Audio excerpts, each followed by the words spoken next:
ಈಗ ಇದನ್ನು ಮತ್ತೆ ನಾನು ಕೃಷ್ಣ ಮಾಡ್ತೀವಿ ಅನ್ನೋದು ನನಗೂ ಗೊತ್ತಿರಲಿಲ್ಲ. ಕೌಸಲ್ಯ ಸುಬ್ರಹ್ಮಣ್ಯಮ್ಮ ಮಾಡುವಾಗ ಓಕೆ. ಅವಾಗ ಕೌಸಲ್ಯ ಸುಬ್ರಹ್ಮಣ್ಯಮ್ಮ ಮಾಡಿದ್ವಿ, ಅದು ಹಿಟ್ಟ ಆಯ್ತು.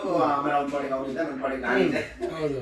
ನಾನು ಏನೋ ಯೋಚನೆ ಮಾಡ್ತಾ ಇದ್ದೆ, ನೆಕ್ಸ್ಟ್ ಏನ್ ಸಿನಿಮಾ ಮಾಡೋದು ಅಂತ. ಅವನು ಏನೋ ಯೋಚನೆ ಮಾಡ್ತಾ ಇದ್ದೆ. ಆಮೇಲೆ ಮತ್ತೆ ಇದೇ ತರ ಪ್ರೊಡ್ಯೂಸರ್ ಬಂದ್ರು, ಇಲ್ಲ ನಿಮ್ಮಿಬ್ರದ್ದು ಕಾಂಬಿನೇಷನ್ ಮಾಡಿದ್ರೆ ಚೆನ್ನಾಗಿರುತ್ತೆ ಅಂದ್ರು. ಹಾಗಾಗಿ ಮತ್ತೆ ನಾವು ರಿನ್ಯೂಟ್ ಆದ್ವಿ. ಹಂಗೆ ನೆಕ್ಸ್ಟ್ ಪಿಕ್ಚರ್ ಏನು ಅಂತ ಗೊತ್ತಿಲ್ಲ ಈಗ ನನಗೂ. ನಾನೇನು ಅದ್ರ ಬಗ್ಗೆ ಯೋಚನೆ ಮಾಡಿಲ್ಲ. ಇಂಡಿವಿಜುವಲ್ ಪ್ರೊಡ್ಯೂಸರ್ಸ್ಗೆ ಪಟ್ಟಂತ ಪಲ್ಸ್ ಗೊತ್ತಾಗ್ತಾ ಇತ್ತು. ಅಂದ್ರೆ ಅವರು ಸ್ವಲ್ಪ ಎಲ್ಲ ಇನ್ವಾಲ್ವ್ ಆಗ್ತಾ ಇದ್ರಲ್ಲ.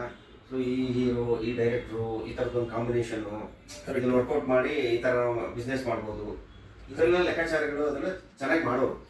ಈಗ ಈ ಕಾರ್ಪೊರೇಟ್ ಕಲ್ಚರ್ ಬಂದ್ಮೇಲೆ ಏನಾಗೋಗ್ಬಿಟ್ಟಿದೆ ಅಂತಂದ್ರೆ, ಕಾರ್ಪೊರೇಟ್ ಕೈಂಡ್ ಅಪ್ರೋಚ್ ಅಲ್ಲಿ ಸಿನಿಮಾ ಮಾಡುವಂತ ಪ್ರೊಡಕ್ಷನ್ ಹೌಸ್ಗಳದ್ದು ಟಾರ್ಗೆಟ್ ಆಡಿಯನ್ಸ್ ಸೆಕೆಂಡರಿ.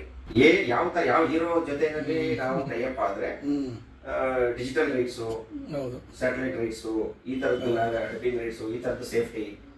ನಾವು ನಮ್ದು ಇನ್ವೆಸ್ಟ್ಮೆಂಟ್ಗೆ ಸೇಫ್ಟಿ ಫಸ್ಟ್ ಅಂತ ಬಿಫೋರ್ ರಿಲೀಸ್. ಥಿಯೇಟರ್ ಅಲ್ಲಿ ಜನ ಅಕ್ಸೆಪ್ಟ್ ಮಾಡ್ತಾರೋ ಇಲ್ವೋ, ಮಾಡಿದ್ರು ಓಕೆ, ಮಾಡದೇ ಇದ್ರು ಓಕೆ, ಈ ತರದ ಆಲೋಚನೆಗಳೆಲ್ಲ ಬರಕ್ ಸ್ಟಾರ್ಟ್ ಆಗಿದೆ ಕಾರ್ಪೊರೇಟ್ ಕಂಪನಿಗಳು ಬಂದ್ಮೇಲೆ.